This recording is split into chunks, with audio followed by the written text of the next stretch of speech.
Hi dears, welcome back to my channel. അപ്പോൾ ഇന്നത്തേത് വളരെ എളുപ്പത്തിൽ തയ്യാറാക്കി എടുക്കാൻ പറ്റിയ നല്ലൊരു ഈവനിംഗ് സ്നാക്ക് ആണ് കാണിക്കുന്നത്. അപ്പോൾ നമ്മൾ വീട്ടിൽ തന്നെയുള്ള കുറഞ്ഞ ചേരുവകൾ വെച്ചിട്ട് വളരെ ഈസി ആയിട്ട് നമുക്ക് തയ്യാറാക്കി എടുക്കാം.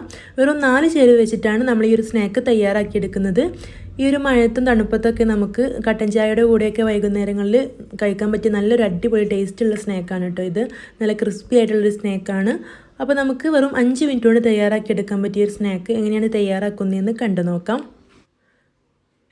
അപ്പോൾ ഇതിനു വേണ്ടി ഞാനിവിടെ 2 ഉരുളക്കിഴങ്ങ് എടുത്ത് വെച്ചിട്ടുണ്ട്. തൊലിയെല്ലാം കളഞ്ഞ് കഴുകിയെടുത്തതാണ്. ഇനി നമുക്കിതൊന്ന് ഗ്രേറ്റ് ചെയ്തെടുക്കണം. അപ്പോൾ ഞാനിതിവിടെ ഇതുപോലൊന്ന് ഗ്രേറ്റ് ചെയ്തെടുത്തിട്ടുണ്ട്. അപ്പോൾ നിങ്ങൾക്ക് എത്രയാണോ സ്നാക്ക് വേണ്ടത് അതിനനുസരിച്ച് ഉരുളക്കിഴങ്ങിൻ്റെ അളവ് കൂട്ടിയെടുക്കുക കേട്ടോ. ഞാനിപ്പോൾ ഇവിടെ 2 എണ്ണം വെച്ചിട്ട് ഇതുപോലൊന്ന് ഗ്രേറ്റ് ചെയ്തെടുത്തിട്ടാണ് ചെയ്യുന്നത്. നമുക്കിത് ഒന്നുകൂടെ ഒന്ന് കഴുകിയെടുക്കണം. അപ്പോൾ ഇതിലേക്ക് വെള്ളം ഒഴിച്ചിട്ട് നന്നായിട്ടൊന്ന് കൈകൊണ്ട് കഴുകിയെടുക്കണം. ഇങ്ങനെ ഒരു 3-4 പ്രാവശ്യം കഴുകിയെടുത്തിട്ട് കൊണ്ടുവരാം. ഇപ്പോൾ ഇതിൽ കുറച്ചൊക്കെ വെള്ളമുണ്ട്. അപ്പോൾ നമുക്ക് നന്നായിട്ടൊന്ന് കൈവച്ചിട്ട് പിഴിഞ്ഞെടുക്കാം. അപ്പോൾ ഈ ഒരു സ്നാക്ക് തയ്യാറാക്കിയെടുക്കാൻ വേണ്ടിയിട്ട് ഇതിലൊട്ടും വെള്ളം ഉണ്ടാവാൻ പാടില്ല. അതുകൊണ്ട് ഇതുപോലെ നല്ല പോലെ പിഴിഞ്ഞെടുക്കണം കേട്ടോ. അതല്ലെങ്കിൽ നിങ്ങൾക്ക് സമയം ഉണ്ടെങ്കിൽ ഒരു അരിപ്പയിൽ കുറച്ച് സമയം ഒന്ന് ഊറ്റി വെച്ചാൽ മതി. അപ്പോൾ ഇതിലെ വെള്ളമൊക്കെ ഒലിച്ചു പോയിക്കോളും. അപ്പോൾ ഞാനിവിടെ മുഴുവനായിട്ടും ഇതുപോലെ ഒന്ന് പിഴിഞ്ഞെടുത്തിട്ടുണ്ട്. അപ്പോൾ ഇതിലിപ്പോൾ ഒട്ടും വെള്ളമൊന്നുമില്ല. ഇനി നമുക്കിതിലേക്ക് ബാക്കിയുള്ള ചേരുവകൾ ചേർത്ത് കൊടുക്കാം. വെറും 4 ചേരുവകൾ വെച്ചിട്ടാണ് നമ്മൾ ഈ ഒരു സ്നാക്ക് തയ്യാറാക്കിയെടുക്കുന്നത്. അപ്പോൾ ഇനി ഇതിലേക്ക് ആവശ്യത്തിനുള്ള ഉപ്പ് ചേർത്ത് കൊടുക്കണം. അപ്പോൾ ഇവിടെ ഞാൻ ഉപ്പ് ചേർത്ത് കൊടുത്തിട്ടുണ്ട്. ഇനി നമുക്കിതിലേക്ക് എരിവിന് ആവശ്യമായിട്ട് കുരുമുളക് പൊടിയാണ് ചേർത്ത് കൊടുക്കുന്നത്.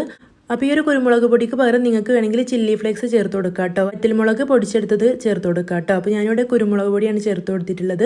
അതിലേതെങ്കിലും ഒന്ന് ചേർത്ത് കൊടുത്താൽ മതി. ഇനി നമുക്കിതിലേക്ക് ചേർത്ത് കൊടുക്കേണ്ടത് മുട്ടയാണ്. അപ്പോൾ ഇവിടെ ഒരു മുട്ട പൊട്ടിച്ച് ഇതിലേക്ക് ഒഴിച്ച് കൊടുത്തിട്ടുണ്ട്. അപ്പോൾ ഈ ഒരു 4 ചേരുവകൾ മാത്രം മതി. നമുക്കിത് പൊരിച്ചെടുക്കുമ്പോഴാണ് ഇനി ശ്രദ്ധിക്കേണ്ടത്. ഇനി നമുക്കിതെല്ലാം കൂടി നന്നായിട്ടൊന്ന് മിക്സ് ചെയ്തെടുക്കാം.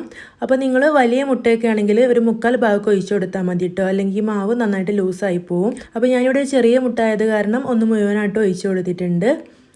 എന്നിട്ട് നല്ല പോലെ ഒന്ന് മിക്സ് ചെയ്തെടുത്തിട്ടുണ്ട്. അപ്പോൾ ഇതിവിടെ റെഡി ആയിട്ടുണ്ട്. നമുക്കിത് ഫ്രൈ ചെയ്തെടുക്കണം. അപ്പോൾ അതിന് വേണ്ടിയിട്ട് പാനിൽ ഓയിൽ ഒഴിച്ചു കൊടുത്തിട്ട് നന്നായിട്ടൊന്ന് ചൂടായി വന്നിട്ടുണ്ട്. ഇനി നമുക്കിതിലേക്ക് കുറച്ച് എടുത്ത് ഇതുപോലെ ഒന്ന് ഇട്ട് കൊടുക്കാം. അപ്പോൾ ഇതിവിടെ തീ ഹൈ ഫ്ലെയിമിലിട്ട ശേഷം നമുക്കിത് ഇതിലേക്ക് ഇട്ട് കൊടുത്ത ശേഷം പെട്ടെന്ന് തന്നെ മീഡിയം ഫ്ലെയിമിലാക്കി വെച്ചിട്ട് തിരിച്ചു മറിച്ചൊക്കെ ഇട്ട് കൊടുത്തിട്ട് ഒന്ന് ക്രിസ്പി ആവുന്നവരെ ഒന്ന് ഫ്രൈ ചെയ്തെടുക്കണം. അപ്പോൾ ഇത് ഫ്രൈ ചെയ്തെടുക്കുമ്പോൾ തീരെ തീ കുറച്ചിട്ട് ലോ ഫ്ലെയിമിൽ ഇട്ട് വെക്കരുത് കേട്ടോ. അതുപോലെ തന്നെ ഒരുപാട് ഹൈ ഫ്ലെയിമിൽ ഇട്ടേക്കരുത്. ഒരു മീഡിയം ഫ്ലെയിമിൽ ഇട്ടിട്ട് വേണം ഇത് ഫ്രൈ ചെയ്തെടുക്കാൻ. അപ്പോഴാണ് നല്ല ക്രിസ്പി ആയിട്ട് നല്ല ടേസ്റ്റിൽ നമുക്ക് ഫ്രൈ ചെയ്ത് കിട്ടുള്ളൂ. അപ്പോൾ നിങ്ങളിതിങ്ങനെ ചുട്ടെടുക്കുന്ന സമയത്ത് നമ്മൾ ആദ്യം കൂട്ടി വെച്ച ആ ഒരു പൊട്ടാറ്റോ ലൂസായിട്ട് വരുന്നുണ്ടെങ്കിൽ നമുക്കതിൻ്റെ വെള്ളം കുറച്ച് ഊറ്റി കളയാവുന്നതാണ് കേട്ടോ. അതല്ലാന്നുണ്ടെങ്കിൽ നിങ്ങൾ മുട്ട ചേർത്ത് കൊടുക്കുമ്പോൾ മാവ് ലൂസായിട്ടുണ്ടെങ്കിൽ അതിലേക്ക് 1 ടേബിൾ സ്പൂൺ കോൺഫ്ലവറോ അല്ലെങ്കിൽ അരിപ്പൊടിയോ ഒക്കെ ചേർത്ത് കൊടുക്കാവുന്നതാണ് കേട്ടോ. അതൊന്നും ചേർത്ത് കൊടുത്തിട്ടില്ലെങ്കിൽ നമുക്ക് ഇതുപോലെ തയ്യാറാക്കി എടുക്കാൻ പറ്റും. അപ്പോൾ നമ്മൾ കുറച്ച് സമയം ഇങ്ങനെ മാവ് വെക്കുമ്പോൾ അതിൽ നിന്ന് വെള്ളം ഇറങ്ങാൻ സാധ്യതയുണ്ട്. അങ്ങനെ ആവുകയാണെങ്കിൽ മാത്രം കുറച്ച് പൊടി ചേർത്ത് കൊടുക്കാവുന്നതാണ്. ഇപ്പോൾ ഞാനിതിവിടെ തിരിച്ചും മറിച്ചൊക്കെ 2 വശം ഈ ഒരു ബ്രൗൺ നിറം ആവുന്നത് വരെ ഒന്ന് ഫ്രൈ ചെയ്തെടുത്തിട്ടുണ്ട്. ഇത് എണ്ണയിൽ നിന്ന് കോരി മാറ്റിയാണ്. ബാക്കിയുള്ളതും ഇതുപോലെ തന്നെ ഫ്രൈ ചെയ്തെടുക്കാം. അപ്പോൾ നല്ല ക്രിസ്പി ആയിട്ടുള്ള നല്ല ടേസ്റ്റി ആയിട്ടുള്ള വളരെ ഈസിയായി തയ്യാറാക്കി എടുത്തിട്ടുള്ള ഒരു ഈവനിങ് സ്നാക്ക് ഇവിടെ റെഡി ആയിട്ടുണ്ട്. അപ്പോൾ കുട്ടികൾക്കൊക്കെ നന്നായിട്ട് ഇഷ്ടപ്പെടും. ഉണ്ടാക്കി കൊടുക്കാനും വളരെ എളുപ്പമാണ്.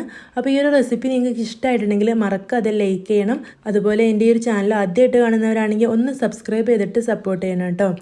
അപ്പോൾ ഇനി അടുത്ത നല്ലൊരു വീഡിയോ ആയിട്ട് വീണ്ടും കാണാം. താങ്ക്